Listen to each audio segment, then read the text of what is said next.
Halo guys, Assalamualaikum warahmatullahi wabarakatuh. Terima kasih udah ngeklik video ini dan jangan lupa buat tonton video ini sampai selesai. So, yang aku bahas kali ini adalah tentang Nelson Sarira. Ya, korban selamat dari anggota KKB di Papua yang telah menghabiskan 8 pejuang telekomunikasi. Sedikit mengenal tentang KKB. Apa sih sebenarnya KKB itu? Tujuannya apa? Motifnya juga apa? Kok bisa ngelakuin hal yang sadis kayak gitu, tidak manusiawi? Bahkan pantas banget disebut juga dengan psikopat. Iya pantas banget karena saking tidak manusiawinya banget.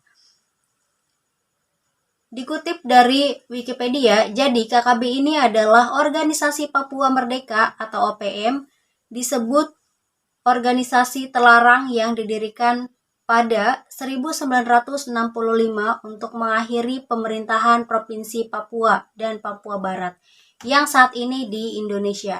Sebelumnya dikenal dengan Irian Jaya dan untuk memisahkan diri dari Indonesia. Tujuan KKB ini, ya ternyata tujuan KKB ini adalah tidak lain dari untuk memisahkan diri dari NKRI. Dan dikenal wilayah Papua yang menebar teror baik kepada warga sipil maupun TNI dan Polri. Motifnya adalah aksi balas dendam karena sebelumnya Satgas berhasil mengamankan 2 orang anggota KKB. Contoh yang sudah merasakan kerasnya anggota KKB ini adalah Nelson Sarira. Kejadian itu bermula pada 2 Maret 2022, tim yang beranggotakan 9 orang termasuk Nelson Sarira ini sedang melakukan perbaikan di tower BTS 3 telekomunikasi. Nah, Nelson mengatakan bahwa kejadian itu terjadi pada jam 4 subuh. Ya, bayangin aja orang lagi pules-pulesnya tidur gitu. Dan nggak kepikiran juga bakal ada yang datang menghabisi mereka gitu kan. Nah, benar aja mereka sedang tertidur di dalam tenda dalam posisi yang berbaris. Karena dalam tenda kan, jadi harus rapi gitu. Tiba-tiba datang segerombolan orang yang jumlahnya kurang lebih 10 orang masuk ke dalam tenda dan mengepung yang ada di dalam tenda itu yaitu tim telekomunikasi. Nah, mereka membantai habis-habisan di dalam itu. Nah, Nelson ini yang belum sempat dibantai, Nelson ini kan tidurnya di ujung. Nelson sempat melihat teman-temannya lagi dibantai habis-habisan yaitu digorok satu persatu gitu. Nah, Nelson yang melihat kejadian itu kaget dong, langsung lompat dari tendanya, melarikan diri sekenceng-kencengnya gitu. Sempet dikejar juga sama tim KKB ini, tapi Nelson ini bersembunyi di semak-semak. Nah, di semak-semak itulah Nelson ini mendapatkan bisikan goib. Ada yang beranggapan bahwa itu bisikan itu dari temannya sudah meninggal, bisikan itu dari setan, bisikan itu dari malaikat yang menuntun karena emang belum ajalnya gitu. Bisikan itu mengatakan bahwa Nelson harus naik ke atas bukit.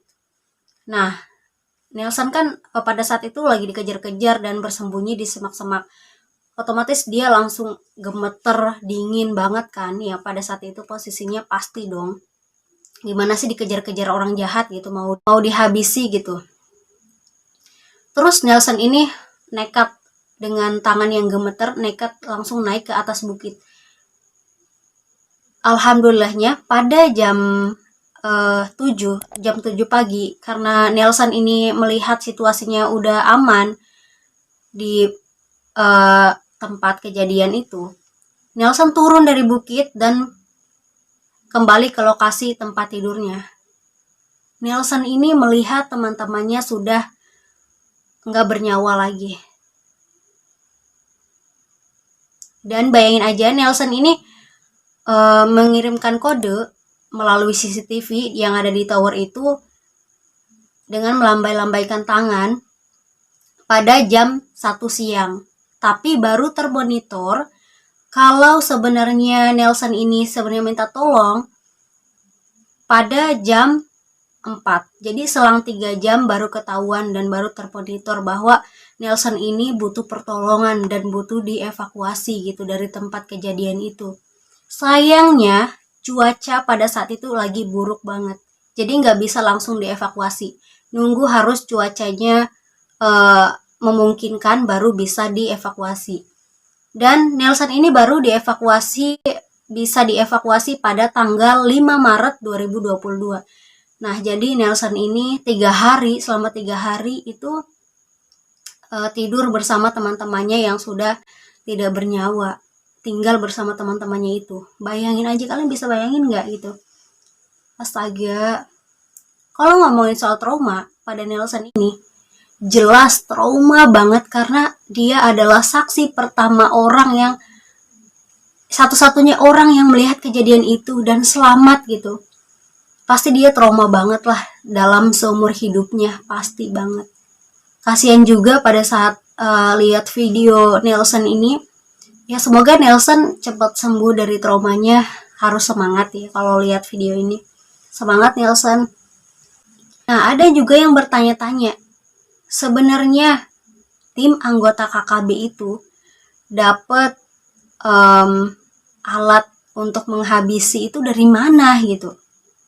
Ada yang mengatakan bahwa KKB itu sebenarnya ada yang mendukung dari negara asing gitu. Tapi ini cuman menduga-duga aja, bisa jadi benar, bisa jadi enggak gitu.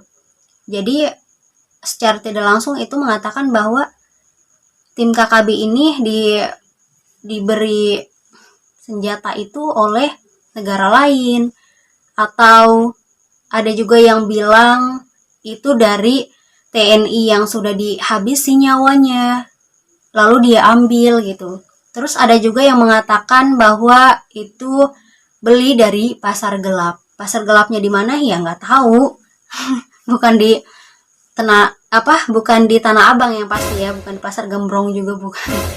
Itu pasar gelap di sana gitu. Jadi jauh lokasinya. Emang kalau mau mengevakuasi korban tuh nggak bisa pakai motor, nggak bisa pakai mobil, harus pakai helikopter.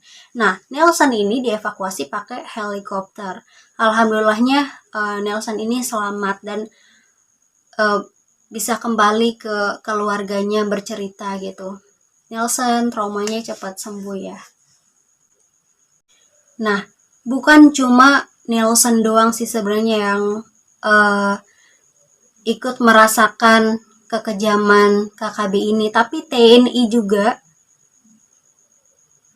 banyak yang gugur dalam bertugas di Papua itu. Ya bagaimana tidak, karena mereka benar-benar sadis banget. Ya, aku sih selalu berdoa supaya nggak ada lah yang kayak begini-begini gitu, damai. So guys, itu cerita pendek yang mungkin belum terlalu dieksplor lagi cerita dari Nelson ini, karena Nelson baru bercerita sepatah dua kata. Karena tahulah Nelson ini dalam keadaan yang masih panik banget, mungkin ngerasanya kayak seperti mimpi, tapi emang nyata gitu. Bayangin aja mereka berangkat bareng-bareng bersembilan tapi pulang sendirian. Teman-temannya udah nggak ada gitu. Padahal mereka tuh sebelum dibantai oleh KKB ini, mereka sempat membagikan momen yang sangat indah, yaitu bermain salju pertama kali di Papua. Ngeliatnya senang banget.